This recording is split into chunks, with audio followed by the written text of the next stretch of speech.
Dieu parla à Moïse. Il lui dit: Je suis le Seigneur, je suis apparu à Abraham, à Isaac et à Jacob comme le Dieu puissant. Mais mon nom, le Seigneur, je ne l'ai pas fait connaître. Ensuite, j'ai établi mon alliance avec eux, m'engageant à leur donner la terre de Canaan, la terre étrangère où ils étaient venus en immigrer. Puis, enfin, j'ai entendu la plainte des fils d'Israël réduits en esclavage par les Égyptiens, et je me suis souvenu de mon alliance. C'est pourquoi parle ainsi aux fils d'Israël. Je suis le Seigneur, je vous ferai sortir loin des corvées qui vous accablent en Égypte. Je vous délivrerai de la servitude, je vous rachèterai d'un bras vigoureux et par de grands châtiments. Je vous prendrai pour le peuple, et moi je serai votre Dieu. Alors vous saurez que je suis le Seigneur, votre Dieu, celui qui vous fait sortir loin des corvées qui vous accablent en Égypte. Puis je vous ferai entrer dans la terre que, la main levée, je me suis engagé à donner à Abraham, à Isaac et à Jacob. Je vous la donnerai pour que vous la possédiez. Je suis le Seigneur. Moïse rapporta ces paroles aux fils d'Israël, mais ils n'écoutèrent pas Moïse, car ils étaient à bout de souffle, tant leur esclavage était dur. Le Seigneur dit à Moïse: Va dire à Pharaon, le roi d'Égypte, qu'il laisse partir de son pays les fils d'Israël. Mais Moïse prit la parole en présence du Seigneur et dit: Les fils d'Israël ne m'ont pas écouté. Comment Pharaon m'écouterait-il, moi qui n'ai pas la parole facile? Le Seigneur parla à Moïse et à Aaron et leur communiqua ses ordres pour les fils d'Israël et pour Pharaon, roi d'Égypte, en vue de faire sortir les fils d'Israël du pays d'Égypte. Voici les chefs de leur famille, fils de Rouben, premier-né d'Israël: Enoch, Païou, Esron et Carmi.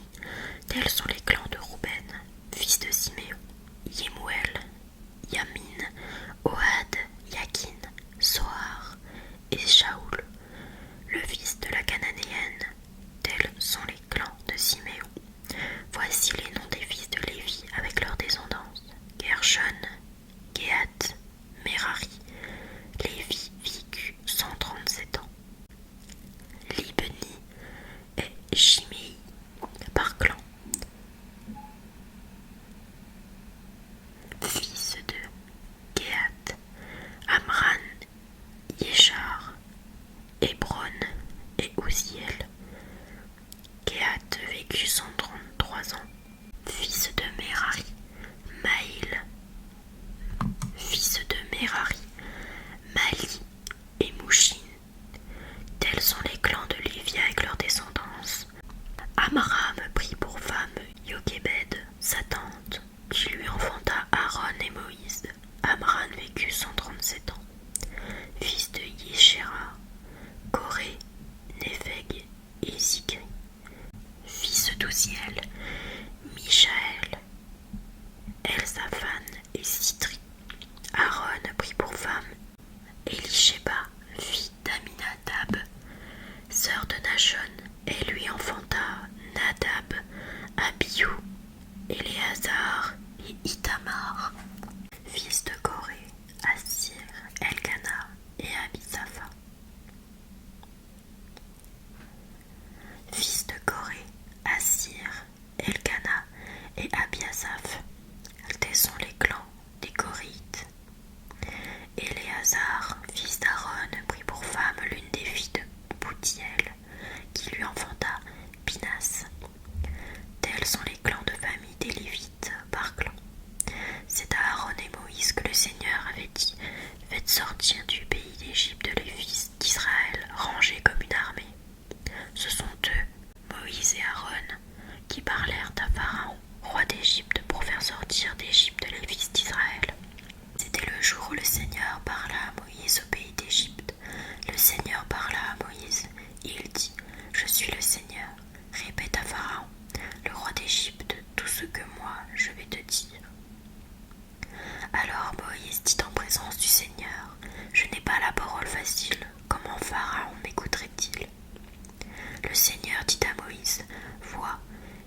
lorsqu'ils parlèrent à Pharaon. Le Seigneur dit à Moïse et Aaron, si Pharaon vous demande d'accomplir un prodige, tu diras alors à Aaron, prends ton bâton, jette-le devant Pharaon, et qu'il devienne un serpent. Moïse et Aaron allèrent trouver Pharaon et firent comme l'avait ordonné le Seigneur. Aaron jeta son bâton devant Pharaon et ses serviteurs, et le bâton devint un serpent. Pharaon, à son tour, convoqua les sages et les enchanteurs.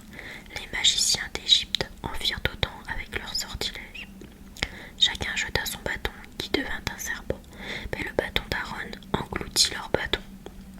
Cependant Pharaon s'obstina et il n'écouta pas Moïse et Aaron, ainsi que l'avait annoncé le Seigneur. Le Seigneur dit à Moïse, le cœur de Pharaon s'est appesanti, il refuse de laisser partir le peuple. Va trouver Pharaon demain matin, il sortira pour se rendre près de l'eau. Tu te poseras au bord du Nil pour le rencontrer. Le bâton qui s'est changé en serpent, tu le prendras en main. Tu dis à Pharaon, le Seigneur, le Dieu des Hébreux, m'a envoyé vers toi pour te dire, laisse partir mon peuple afin qu'il ne me serve dans le désert. Jusqu'à présent tu n'as pas écouté. Ainsi parle le Seigneur. À ceci tu reconnaîtras que je suis le Seigneur. Voici que moi, je vais frapper les eaux du Nil avec le bâton que j'ai dans la main. Elles se changeront en sang.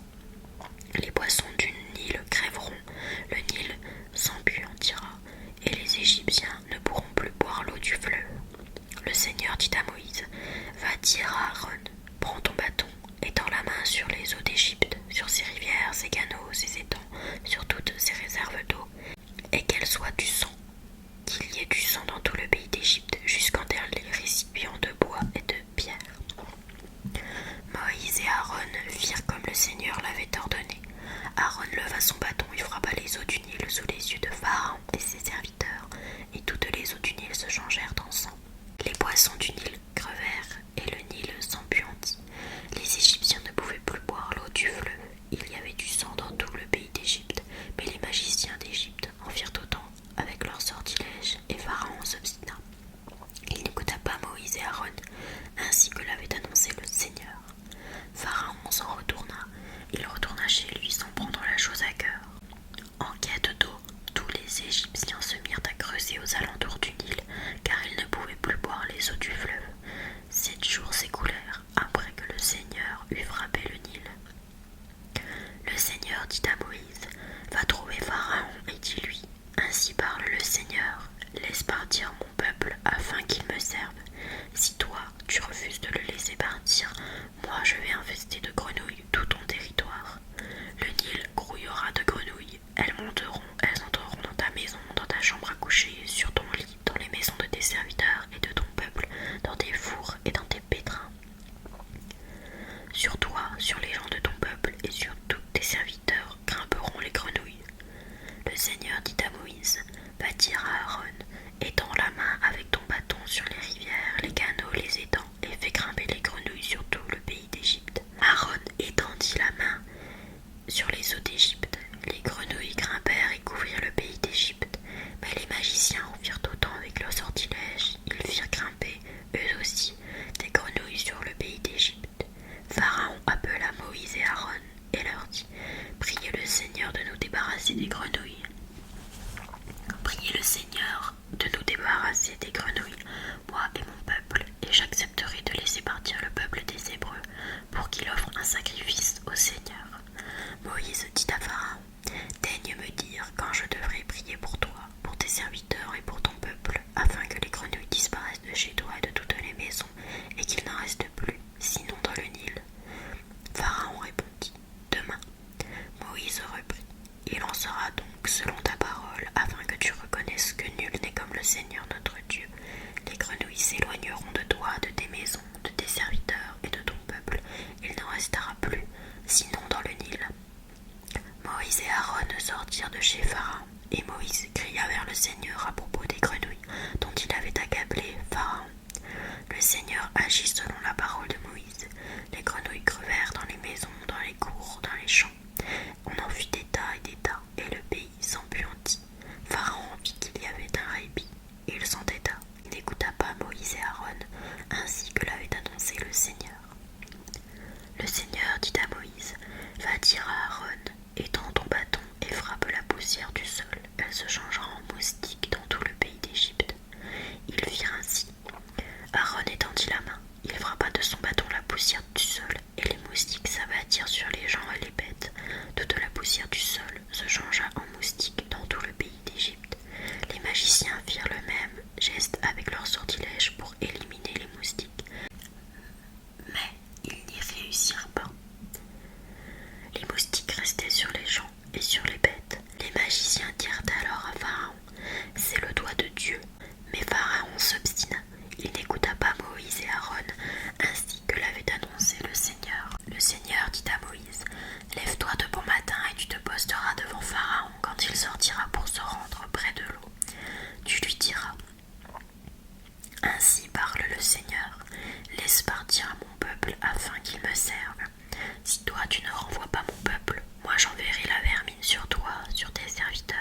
Moïse sortit de chez Pharaon et pria le Seigneur.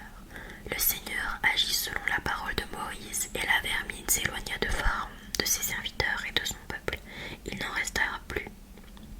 Il n'en resta plus. Une fois encore, Pharaon s'entêta et ne laissa pas partir le peuple. Le Seigneur dit à Moïse, « Va trouver Pharaon et dis-lui, ainsi parle le Seigneur, le Dieu des Hébreux. Laisse partir mon peuple afin qu'ils me servent. Si tu refuses de les laisser partir, si tu les retiens plus longtemps, voici que la main du Seigneur s'abattra sur tes troupeaux qui sont dans les champs, sur les chevaux, les ânes, les chameaux, sur le gros et le petit bétail. Ils seront frappés d'une terrible peste. Le Seigneur fera la distinction entre les troupeaux d'Israël et les troupeaux des Égyptiens. Pas une seule bête appartenant aux fils d'Israël ne périra. » Le Seigneur fixa le moment en disant, « Demain, le Seigneur accomplira cela dans le pays. » Le lendemain, le Seigneur mit sa parole à exécution. Tous les troupeaux des Égyptiens périrent, mais dans les troupeaux des fils d'Israël, pas une bête ne périt. Pharaon s'informa, et voici, pas une seule bête des troupeaux d'Israël n'avait péri. Mais Pharaon s'entêta, et il ne laissa pas le peuple partir. Le Seigneur dit à Moïse et Aaron, « Prenez 2 pleines poignées de suie de fourneau, et que Moïse la lance en l'air, sous les yeux de Pharaon. Elle deviendra une fine poussière qui retombera sur tout le pays d'Égypte et provoquera chez les gens et les bêtes des ulcères bourgeonnants en pustules. » Ils prirent de la suie de fourneau et vinrent se tenir devant Pharaon. Moïse la lança en l'air. Hommes et bêtes furent couverts d'ulcères bourgeonnants en pustules. Les magiciens ne purent se tenir devant Moïse à cause des ulcères. En effet, ils en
sorti de la ville, je tendrai les mains vers le Seigneur. Le tonnerre cessera, la grêle ne tombera plus, afin que tu reconnaisses que le pays appartient au Seigneur. Et pourtant, toi et tes serviteurs, je le sais, vous ne craindrez pas encore le Seigneur Dieu.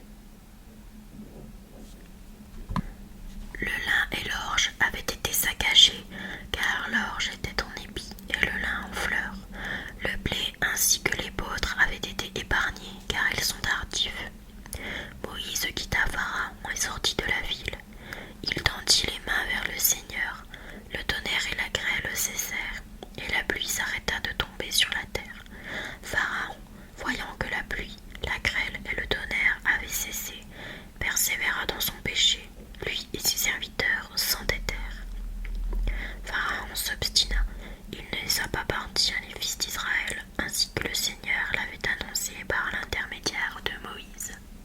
Le Seigneur dit à Moïse, « Rends-toi chez Pharaon, car c'est moi qui l'ai rendu entêté, lui et ses serviteurs, afin d'accomplir mes signes au milieu d'eux, et afin que tu puisses raconter à ton fils et au fils de ton fils comment je me suis joué des Égyptiens et quels signes j'ai accomplis parmi eux.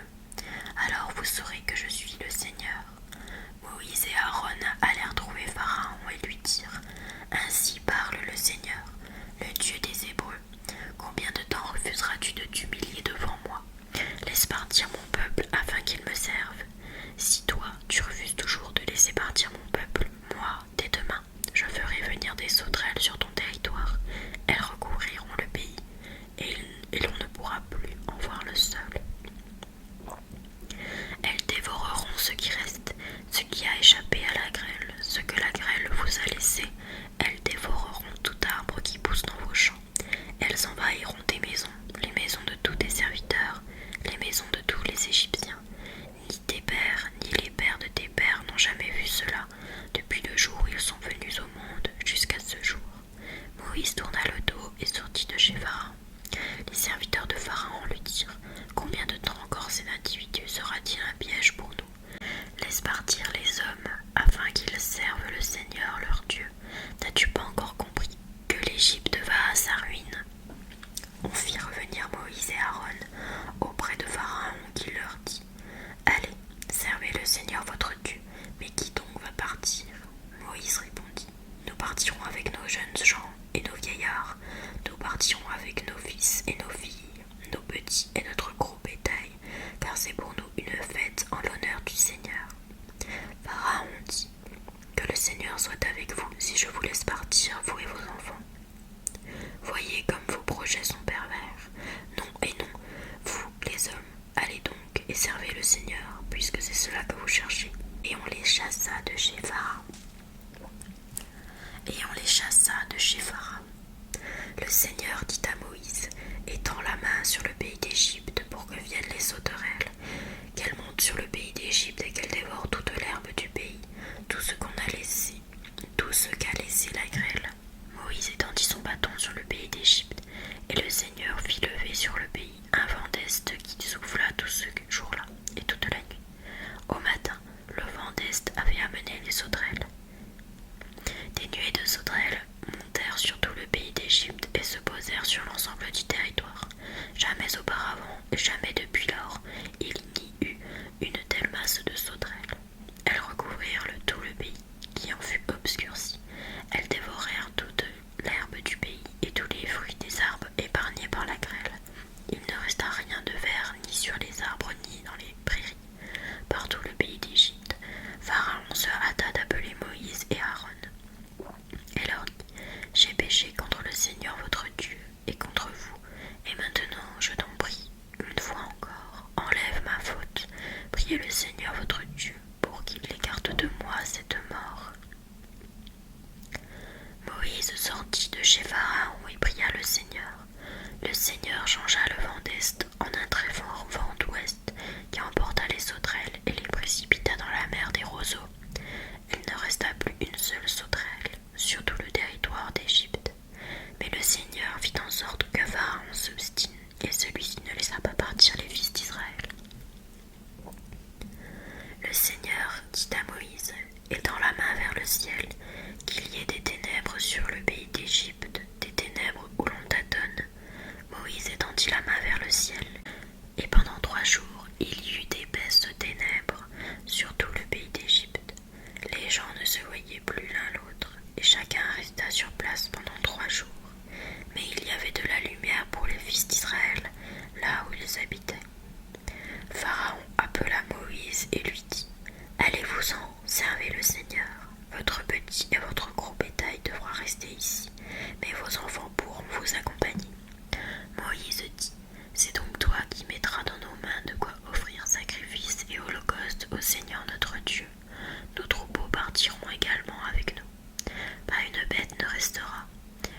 parmi nos troupeaux que nous prendrons de quoi servir le Seigneur notre Dieu. Nous ne pouvons pas savoir, avant d'arriver là-bas, ce que nous devrons offrir au Seigneur pour le servir. » Mais le Seigneur fit en sorte que Pharaon s'obstine. Et celui-ci ne voulut pas les laisser partir. Pharaon dit alors à Moïse: « Hors d'ici, prends garde à toi, ne t'avise plus de paraître devant ma face. Le jour où tu te présenteras devant ma face, tu mourras. » Et Moïse de répondre: « Tu l'as dit, je ne te verrai plus. » En ce temps-là, un jour de sabbat, Jésus vint à passer à travers les champs de blé. Ses disciples eurent faim, et ils se mirent à arracher des épis et à les manger. Voyant cela, les pharisiens lui dirent: « Voilà que tes disciples font ce qu'il n'est pas permis de faire le jour du sabbat. » Mais il leur dit: « N'avez-vous pas lu ce que fit David quand il eut faim, lui et ceux qui l'accompagnaient? Il entra dans la maison de Dieu, et ils mangèrent les pains de l'offrande. Or, ni lui ni les autres n'avaient le droit d'en manger, mais seulement les prêtres. Ou bien encore, n'avez-vous pas lu dans la loi que le jour du sabbat, les prêtres dans le temple manquent de repos du sabbat, sans commettre de faute? Or, je vous le dis, il y a ici plus grand que le temple. Si vous aviez compris ce que signifie « je veux la miséricorde, non le sacrifice », vous n'auriez pas condamné ceux qui n'ont pas commis de faute. En effet, le Fils de l'homme est maître du sabbat. » Il partit de là et entra dans leur synagogue. Or, il s'y trouvait un homme qui avait une main atrophiée, et l'on demanda à Jésus: « Est-il permis de faire une guérison le jour du sabbat ?» C'était afin de pouvoir l'accuser. Mais il leur dit: « Si l'un d'entre vous possède une seule brebis et qu'elle tombe dans un trou le jour du sabbat, ne va-t-il pas la saisir pour la faire remonter? Or, un homme vaut tellement plus qu'une brebis. Il est donc permis de faire le bien le jour du sabbat. » Alors Jésus dit à l'homme: « Étends la main. » L'homme l'étendit, et elle redevint normale et saine comme l'autre. Une fois sortis, les pharisiens se réunirent en conseil contre Jésus pour voir comment le faire périr. Jésus, l'ayant appris, se retira de là. Beaucoup de gens le suivirent et il les guérit tous, mais il leur défendit vivement de parler de lui. Ainsi devait s'accomplir la parole prononcée par le prophète Isaïe. « Voici mon Seigneur que j'ai choisi, mon bien-aimé en qui je trouve mon bonheur. Je ferai reposer sur lui mon esprit. Aux nations il fera connaître le jugement. Il ne cherchera pas querelle, il ne criera pas, on n'entendra pas sa voix sur les places publiques. Il n'écrasera pas le roseau froissé, il n'éteindra pas la mèche qui faiblit, jusqu'à ce qu'il ait fait triompher le jugement. Les nations mettront en son nom leur espérance. » Alors on lui présenta un possédé qui était aveugle et muet. Jésus le guérit, de sorte que le muet parlait et qu'il voyait. Toutes les foules étaient dans la stupéfaction et disaient: « Cet homme ne serait-il pas le fils de David ?» En entendant cela, les pharisiens disaient: « Il n'expulse les démons que par Béelzéboul, le chef des démons. » Connaissant leurs pensées, Jésus leur dit: « Tout royaume divisé contre lui-même devint un désert. Toute ville ou maison divisée contre elle-même sera incapable de tenir. Si Satan expulse Satan, c'est donc qu'il est divisé contre lui-même. Comment son royaume traindra-t-il? Et si c'est par Béelzéboul que moi j'expulse les démons, vos disciples, par qui les expulsent-ils? C'est pourquoi ils seront eux-mêmes vos juges. Mais si c'est par l'Esprit de Dieu que moi j'expulse les démons, c'est donc que le règne de Dieu est venu jusqu'à vous. Ou encore, comment quelqu'un peut-il entrer dans la maison de l'homme fort et piller ses biens sans avoir d'abord ligoté cet homme fort? Alors seulement il pillera sa maison.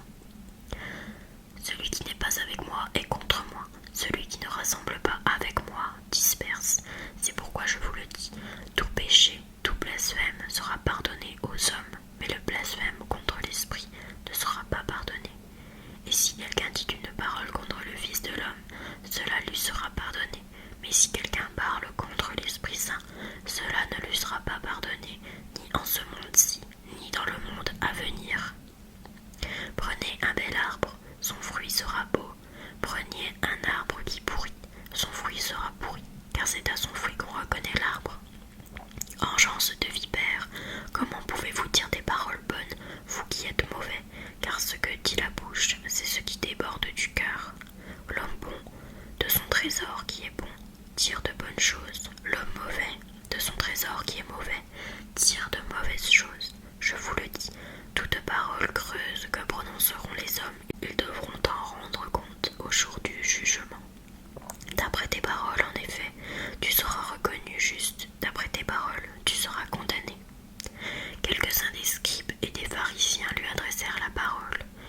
effet, comme Jonas est resté dans le ventre du monstre marin 3 jours et 3 nuits, le Fils de l'homme restera de même au cœur de la terre 3 jours et 3 nuits.